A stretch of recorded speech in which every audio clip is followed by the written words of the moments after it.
I'd say that it is not only good to fight in relationships, but it's better to also have an understanding of how to fight fair in relationships, because there's a very big difference between fighting and fighting.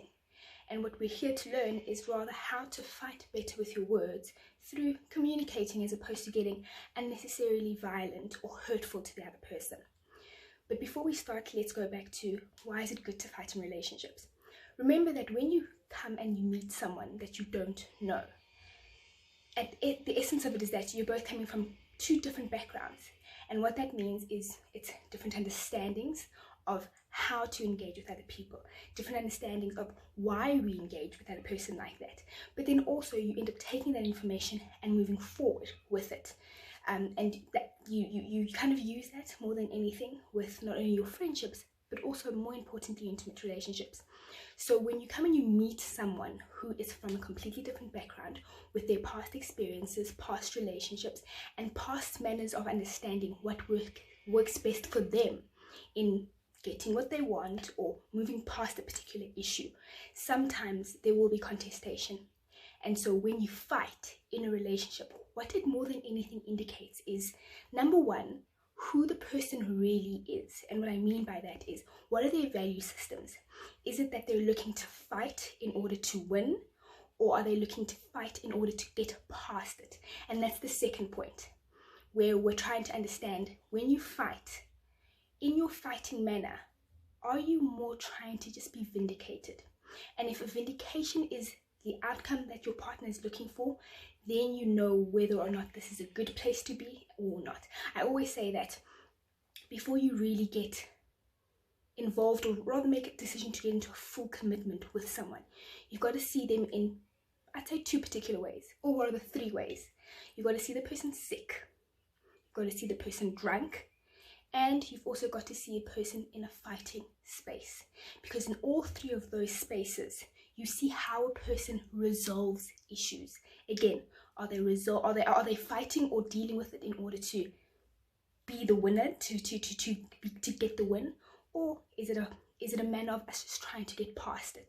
So fighting teaches us more than anything who it is I'm dealing with, one, and how it is they want to see us dealing with things in the future. You've got to remember that what you see now will persist into the future. Granted, I'm not saying that there's not any capacity for change, but the likelihood of going from 0 to 100 in based on a person's behavior is very unlikely.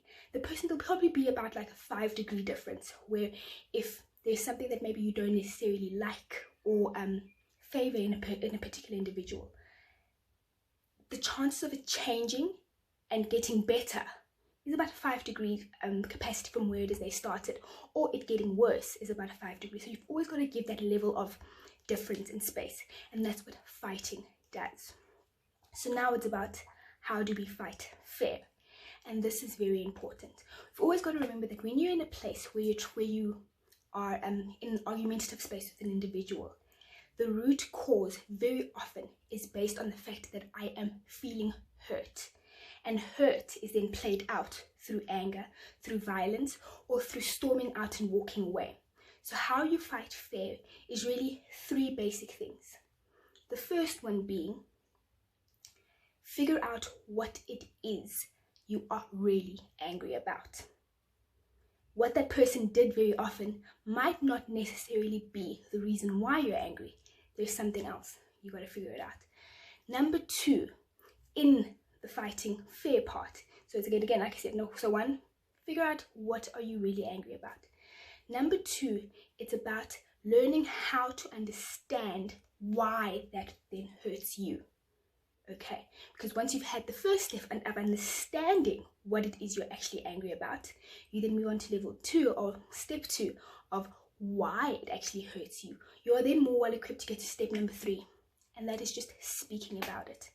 It is really as easy as just understanding why and for what reason, and then expressing it to the person. Communication can get through so many barriers, and I think that's what we often struggle with, how to communicate effectively. These are the tools that people need more often than not. Every single fight, whether it be about finances, about your sex life, about friends, or even just about family and feeling as though people are imposing, or because someone in the relationship has failed to effectively communicate the importance of these people or the reason why these people have been introduced within the space. And so you, as the person on the outside, start making up your own decisions about, oh, it's because they just don't care about me, or they have no interest in actually making me be a part of their life long term. So that lack of communication can be a problem. In addition to that, it's also just blatant miscommunication, where I have in my mind, oh my word, this is what I want for our future, and the other person has much the same thing, but the timelines are very different. And what we often end up failing to understand is, I'm not saying I don't want the same thing, I just want it at a different time frame. That is miscommunication.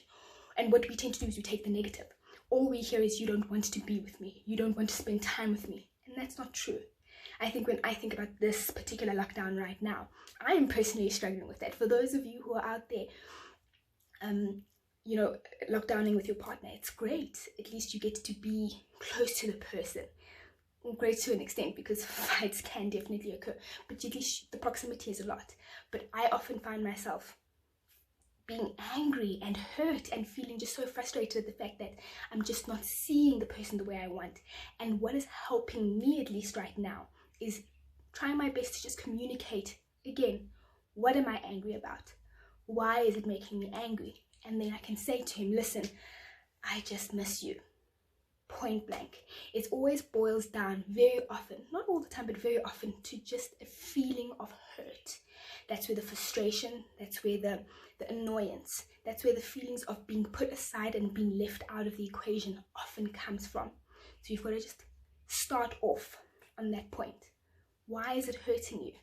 And once you have a full understanding on why it hurts you, you can then easily communicate it to the other person. Storming off is not going to help the situation. Yes, distance yourself. On my highlights, if you guys want, please go check out at Neo-Psych Services on the highlights for cabin fever. I do speak about that absolutely, if it is becoming too heated, step out. Thankfully, with this lockdown, we do have that capacity and that option to step out. But don't leave it for too long. And as you walk out, say, again, communicate it. I just need a breath. I need a moment. And you walk out and you go through those processes. What am I angry about? Why am I angry about it? And then go and come back and explain yourself, because the other person deserves it as much as you do. And that's what fighting fair in essence is about. It's about effectively communicating your feelings. It's iMessages. Now, iMessages are a trick or a tool that someone such as myself can teach, and it's just about understanding where it is you're coming from. It takes practice, it takes time, but it really can save a lot of situations. Miscommunication and lack of communication is an easy remedy in all relationships, whether it be intimate relationships or just with your friends, with your family. It's just about understanding where you come from so you can properly express it to someone else. Communicate.